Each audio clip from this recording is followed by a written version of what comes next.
Welcome back to మావా మజాక.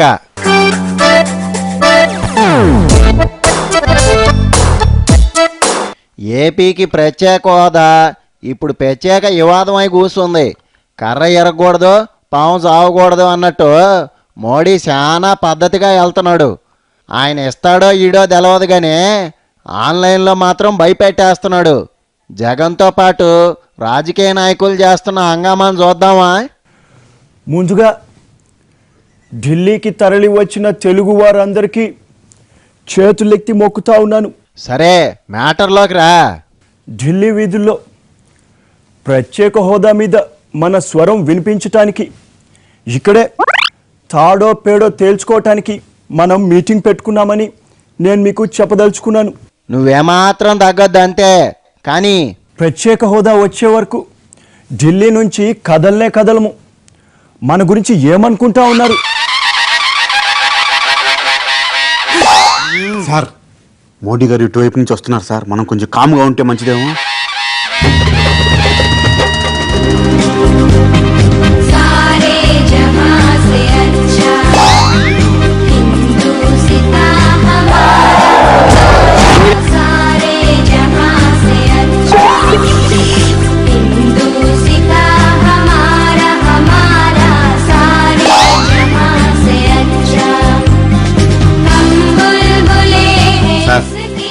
లేకపోతే మోడీ గారు వెళ్ళిపోయారు.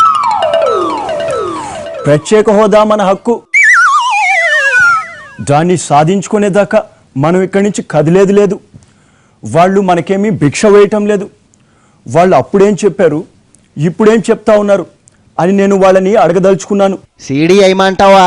స్పెషల్ స్టేటస్ అంటే ఎంతో వస్తుంది. అదే మనం తెచ్చామంటే మన స్టేటస్ కూడా మారిపోతుంది.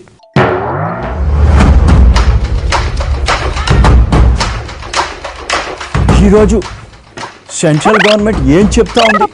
సార్ ఇటు నుంచి వెంకయ్యనాయుడు గారు వచ్చేస్తున్నారు. ఆయనకి తెలుగు వచ్చు. మోడీ గారి కంటే లాంగ్వేజ్ ప్రాబ్లం కదా సార్. నాకు కనిపిస్తూ ఉంది.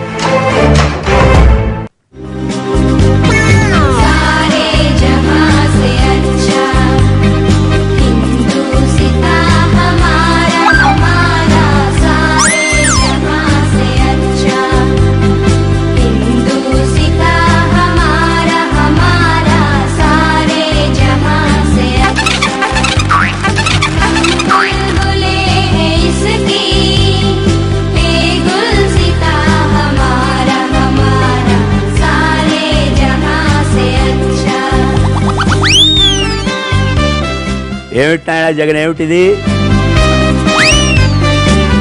నమస్కారం వెంకయ్య గారు, మీరా? హోదా గీదా అంటూ ఢిల్లీలో ఈ ఓదార్పులు ఏమిటైనా? ఎందుకు వచ్చిన గోల చెప్పిది? ఏమీ లేదండి, మా వాళ్ళు జంతర్ మంతర్, ఎర్రకోట, జహంగీర్ బెడ్రూమ్ చూస్తానంటే ఇలా తీసుకొచ్చాను. చాలా మంచి పని చేస్తా ఉన్నావు నాయన జగన్, చాలా సంతోషం. పనిలో పనిగా తొగ్గులకు రోడ్డు కూడా చూపించిన ఆయన మన దేశ నాయకుల కొంపలన్నీ కూడా అక్కడే ఉన్నాయి. ఓ పని అయిపోతుంది. నాయకులు ఉండే ఇళ్ళకి ఆ పేరే కరెస్ట్, మంచి పేరే పెట్టారు. ఆడికి పోయి చూపించుకోపో. తప్పకుండా చూపిస్తానని నేను మీకు మనవి చేసుకుంటా ఉన్నాను. చూడాయన జగన్, ఫైనల్గా నేను నీకు చెప్పొచ్చేది ఒకటే, హోదా గీదా అంటూ ఆరోగ్యాన్ని పాడు చేసుకోవద్దు. అసలే యువకుడివి, నువ్వు చేసుకోవాల్సిన పనులు చాలా ఉన్నాయి. దయచేసి ఆ విషయాన్ని దృష్టిలో ఉంచుకోవాల్సిందిగా నీకు కోరుతా ఉన్నా. That is very clear. ప్రత్యేక హోదా అనేది మన రాష్ట్రానికి గనక వస్తే ఎంతో అభివృద్ధి జరుగుతూ ఉంది. ప్రత్యేక హోదా విషయంలో ఎలాంటి రాజీ ఉండబోదు. అవసరమైతే నేనే విమానం పాస్ తీసుకొని నెల ఢిల్లీ వెళ్ళి వస్తుంటాను. మరీ ఎక్కువ తిరగబాక. అసలే నువ్వు ఫ్లైట్స్ మీద ఖర్చు ఎక్కువ పెడుతున్నావని ప్రతిపక్షాలు తెగ గొడవ పెడుతున్నాయి. కొంతమంది అవగాహన లేకుండా మాట్లాడుతూ ఉన్నారు. ఏపీకి ప్రత్యేక హోదా ఇవ్వాల్సిందే, మోడీ గారు కూడా ఇస్తా అన్నారు. కానీ ముహూర్తమే కుదరట్లేదు.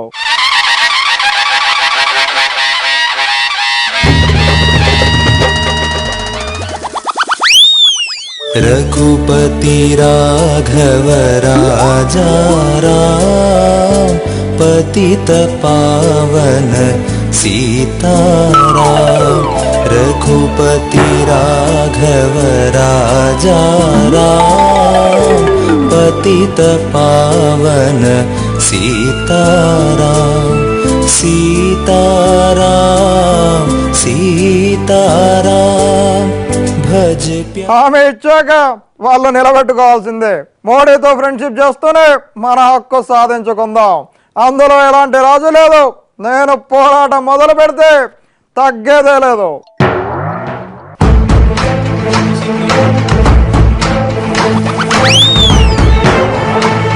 డెవలప్మెంట్ లో సింగపూర్ జపానే కాదు, టర్కీ కూడా మనకు అందనంత దూరంలో ఉంది. ఆ డిజైన్ కూడా తెప్పించుకున్నాం. ఏమిటైనా ఏమిటి ఏదో అంటా ఉన్నట్టుగా ఉన్నారు, ఏమిటి చంద్రబాబు నాయుడు గారు, ఏమిటది? ఏం లేదు వెంకయ్య నాయుడు గారు, టర్కీ డిజైన్ మన వాళ్ళకి చూపిస్తా ఉన్నాను. టర్కీ కోళ్ళు చాలా పెద్దవి, అలాంటివి మన స్టేట్ లో పెంచితే ఎలా ఉంటుందని ఆలోచిస్తా ఉన్నాను. అలా అయితే సరే, మీరేదో టర్కీ, సింగపూర్, మలేషియా, మన్ను మశానం అని చెప్పి ఏదో మీటింగులు పెట్టుకున్నారు కదా, మీ కార్యక్రమాన్ని మీరు కానివ్వండి. నాకు తెలుసండి, కాకపోతే ఇక్కడ రాజకీయాలు చాలా వేడిగా ఉన్నాయి. నేను వెళ్ళొస్తాను ఆయన, నాకు అవతల చాలా పనులు ఉన్నాయి. స్పెషల్ స్టేటస్ వస్తే ఎన్నో విదేశీ కంపెనీలు వస్తాయి. అది సాధించేందుకు మన వాళ్ళు డైలీ వినతి పత్రాల ప్రోగ్రాం పెట్టుకుంటారు.